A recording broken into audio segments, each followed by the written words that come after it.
would the Democrats be so unhinged to the point to where they would just say screw it and make Kamala Harris president before the election?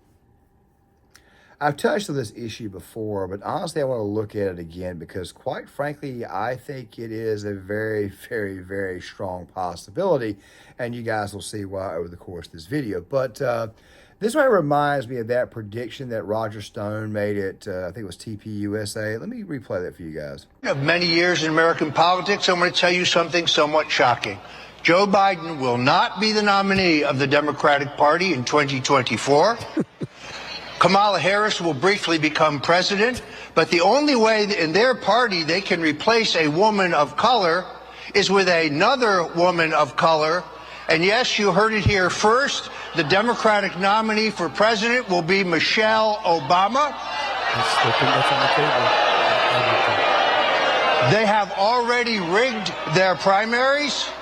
The reason that they have canceled the Iowa caucuses and the New Hampshire primary is to put South Carolina, a state where a majority of the Democratic primaries or primary voters are African Americans, and they will allow Gavin Newsom to purchase the vice presidential nomination, but the Obamas will hold him up for $600 or $800 million to do so. You heard it here first. When Steve Bannon says it in 3 weeks, remember I said it first. Really been a savant. However, one prediction that he made was Michelle Obama becoming the Democratic Party nominee. I think there's like 30 days. I think I went back and re-looked at it and saw that it was like 30 days. You had that long to replace your nominee after the nominee has been nominated. And of course, they also did a fake nomination after they had actually already pledged all the delegates to her. So kind of weird exactly what's going on with the DNC. And of course, these people are bragging about the ratings being where they are, even though they're actually down 22% from 2016. And also to go on top of that, we haven't actually gotten the streaming numbers, which of course is how most people watch these events, because they don't actually watch the event itself. They watch speeches, bits and pieces, moments, because if you watch the full convention itself, yeah, it can be kind of boring. Now, before we dive into this topic, let's go ahead and try to beat the censorship, guys. Make sure you guys go to your phones. Make sure you guys go to your YouTube account. Go ahead and cut the notifications on for this video here or this channel, so that way you guys notify when the video is released. Also, let's go ahead and hit that like button, so that way the YouTube algorithm will see that you guys are hitting the like button. And of course, these videos can take off and we can start to get this message out a little bit more, because censorship is a pain in the butt. And of course, if you're a small channel, it's much, much worse for that there. And of course, we want to obviously make this channel grow. So make sure you guys are doing that.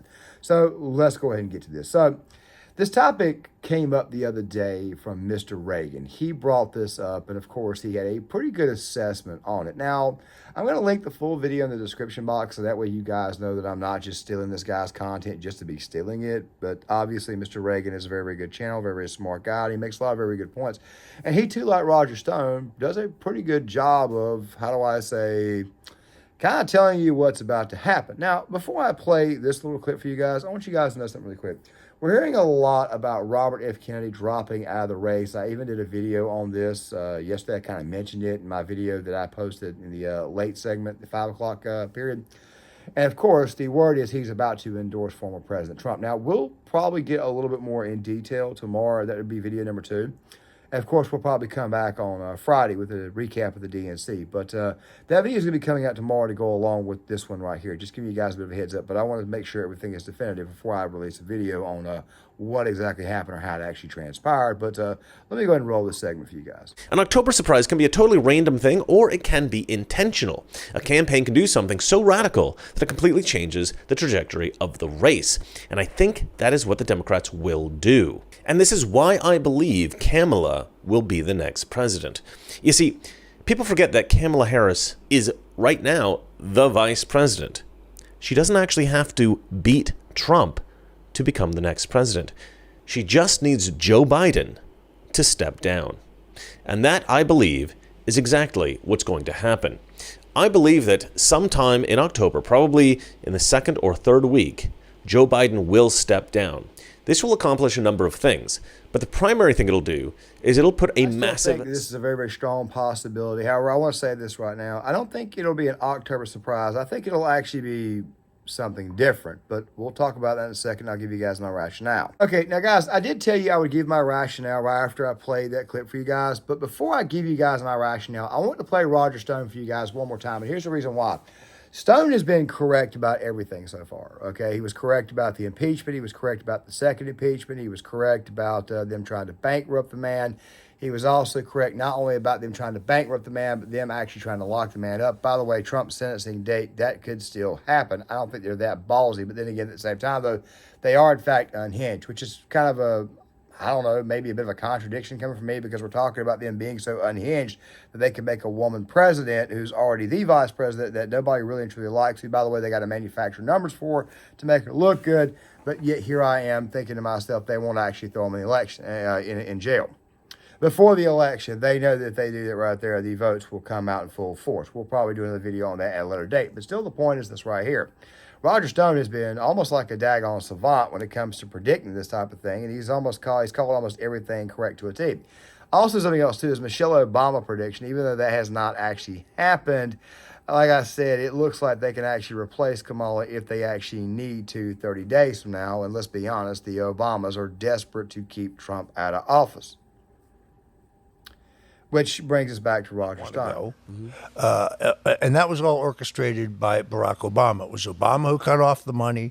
It was Obama who convinced Nancy Pelosi through her surrogate Adam Schiff to tell the guy to drop. It was Barack Obama who lined up George Clooney to do the op-ed for the New York Times.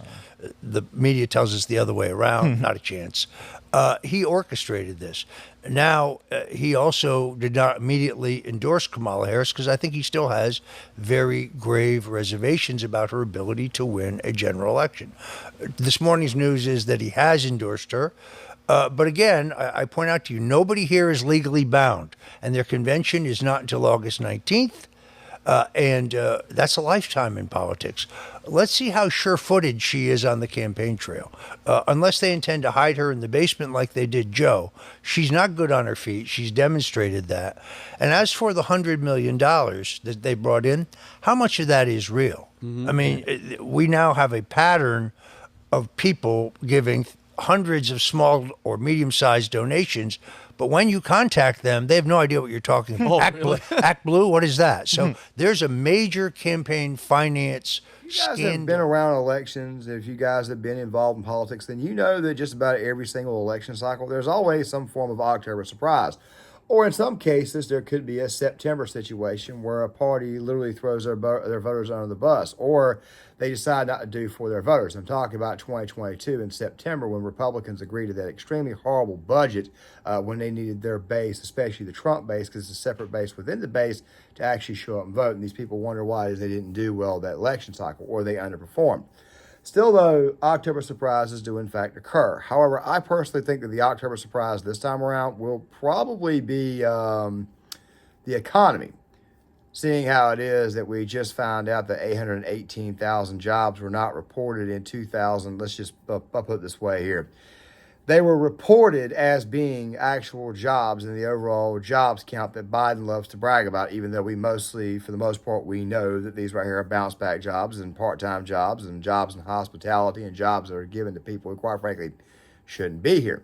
But still, though, at the same time, though, 818,000 jobs that were magically added that should not have been added, yeah, that right there should be a bigger scandal than what it already is. But don't worry, there are other people out there who are already on it. Here's the sad irony of the entire situation, and it's really not sad irony, but still I say sad irony because it kind of looks sad on the surface, but in reality it kind of isn't. Biden was actually their best shot at winning because it's Scranton Joe. He can still relate to some people who are working class. Kamala Harris has no working class appeal. She actually has a less working class appeal than Hillary Clinton. And there was also these segments that came out over the weekend of Don Lemon actually asking people of color, most of them, exactly who they're riding with this election cycle. He did this in New Jersey. He did this in Cincinnati. And he found out that people weren't exactly, excited over Kamala Harris. Now, we'll get back to Mr. Reagan here in a second. But once again, though, the delusion of this party, that is the Democratic Party, is unreal. And if they're that delusional, guess what? They're probably that freaking unhinged. But speaking of Kamala, let's go ahead and go back to Stone one more time. Republican Party. As soon as their party has a real nominee, a legal nominee, then Trump will agree to a debate. But why would he agree to debate a woman who's not yet the Democrat nominee? She's not. Right. And while I would call it probable, it's definitely not certain. It won't be certain until they vote. It's interesting that Black Lives Matter, of all of the organizations, oh, wait a minute, they told us they're not organized. Pardon me. No, yeah. Of all of the entities, has come forward and say, look, there needs to be a national primary in which people can vote before this convention. And of course, that has been rejected. Why? Because she wouldn't get any votes. She got single digits when she ran for president. There's nothing in her 2020 presidential campaign or her administration of the office of vice president that would indicate to you that she's ready for this, that she's capable of running a campaign, that she's capable in 103 days of building an organization that can beat Donald Trump, who does at this point have a well-oiled and efficient machine. Probably the reason why they would need to manufacture the enthusiasm, because nobody really and truly is excited about her. Her presidential campaign in 2019 ended in December of 2019. She did not even get to the Iowa caucuses. Also, something else too, side note, she burnt through money faster than any Democratic candidate that was running that year. I think people know that she's got poor managerial skills. Also, something else too, the ads that you see where she brags about being a prosecutor and prosecuting criminals on the border, obviously most people know that that is a lie. You see, when reality is in your face, the media spin is nowhere near as powerful. Now, on some people, it still does work. It's almost like the Jedi mind trick. It's very, very odd. But still, the fact of the matter is nobody actually voted for this woman. So why in the world would they pull a trick like this? Well, it's what I like to call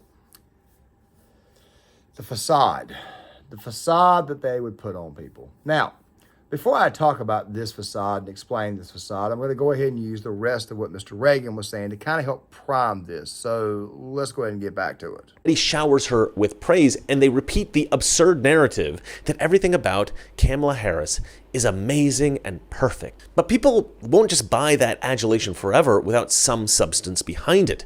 And eventually Trump's team will capitalize on this, and they will bring the spotlight back to Trump, and they will expose Kamala as a fraud. This will be especially true after the first debate. After the debate, Kamala will lose a lot of her momentum, and the enthusiasm for her campaign will dip. So how do you shift the media attention away from Trump and back onto Kamala? You make her president. Biden steps down, and then Media would want to shower with praise, but let's go ahead and talk about this cycle really quick. All right, let's talk about this for a second. So Kamala Harris is basically made the presumptive nominee in late July. She gets a bit of a boost. It's not that big of a boost, but then all of a sudden it gets bigger. And then next thing you know, come 1st of August, you've got pollsters, veteran pollsters out there, wondering why it is that the polling companies have suddenly decided to hold back the polls, the national polls. Well, they're doing this for us because that way they can kind of extend their bounce. The problem with that is that when you actually get through the crosstabs of each poll, it doesn't really make any sense of why it is she'd be up in the poll itself. Newsweek even had an article out saying she should not be ahead with these, with the crosstabs that she has in each poll.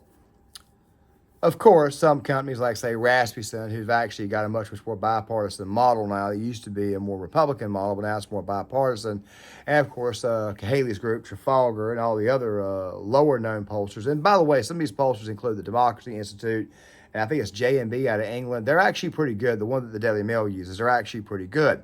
They don't get the credit that they get, and they oftentimes end up being the ones that were proven to be the most correct. I want to say Insider Advantage with Trafalgar was top 5. Rasmussen Reports was somewhere towards the top in 2020 and 2022 as well.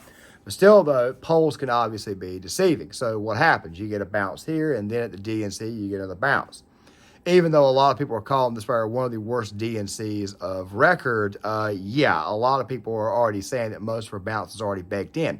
So what happens next? Well, she goes to the debate against Trump, and she gets absolutely exposed. Even with the moderator being a friend of hers, she probably does not come out of that debate looking very well. So you can try to manufacture more and more polls, but yet the crosstabs will probably look worse and worse and worse, signaling a massive electoral college victory for the orange guy. But Mr. Reagan does finish up his point, so let's get back to it. the first female president in the history of the country. She wasn't elected to that position, but that doesn't matter.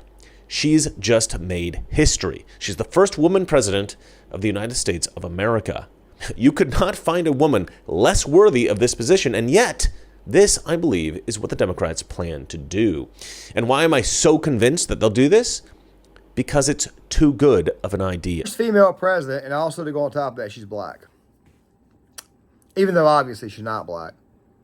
And obviously the person that was in office would have to resign or to actually allow her to be president. Nothing about this campaign that she's running is real. I mean, she hasn't even sat down with the media. She hasn't even sat down with a reporter. I mean, they're doing everything they can to hide her. The thing is this right here, though, and I've said this right in other videos, that you have to still step in front of the cameras and you have to talk to people, because guess what? Most people, when they watch the news, the people that she would need to go vote, the most reliable voter base, like older people, people who are still, let's just say the ones who typically tend to vote even in midterm years, because what she's going for is lower propensity voters that don't vote as often. That right there being college kids and young people, because they're normally at work on election day. The fact of the matter is this right here.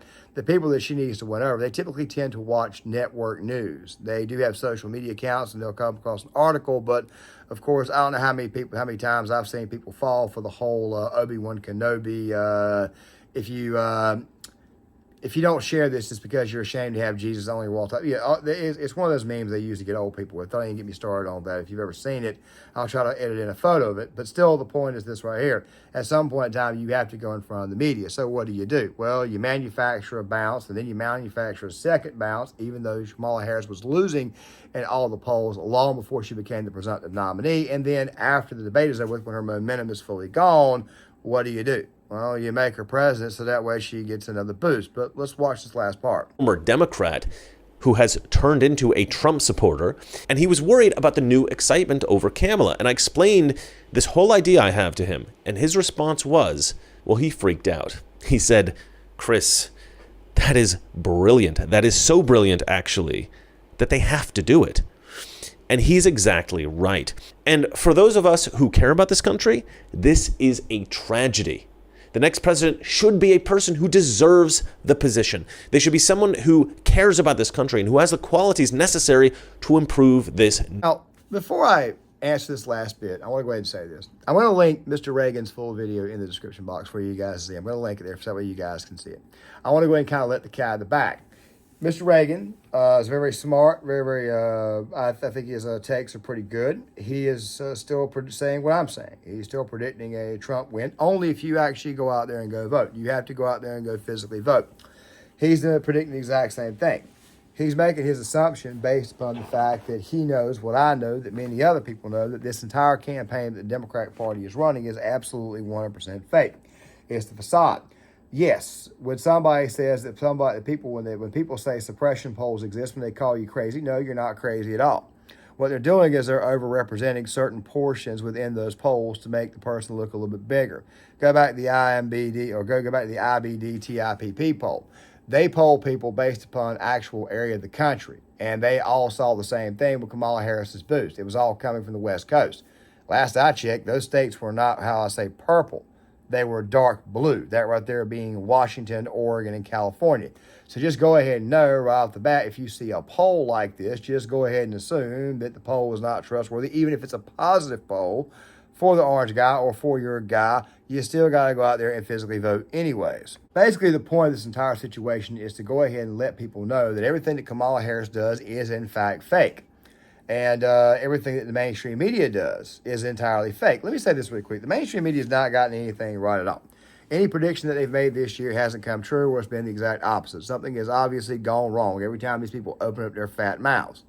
The fact of the matter is, if these people have not told you the truth not one damn time over the past 4 years, or the past 8 years, or the past 10 years, because it really started under Obama, and even somewhat under the Bush administration to a certain degree, if they have not told you anything that turned out to be true, why in the hell would you believe them now, knowing that they're going to lie to you? Look, the campaign is fake. You want to beat it with something real. Go into the voter box and actually vote. That's how you beat it, because that's how you overcome this BS campaign, this campaign that looks more and more like a bad movie than it does an actual presidential campaign or movement. And you got riots and chaos happening outside the DNC at this moment in time. Does that look like a coalition that's going to hold you? Just think on it. But yes, I do think that they would actually pull this off because they are that unhinged.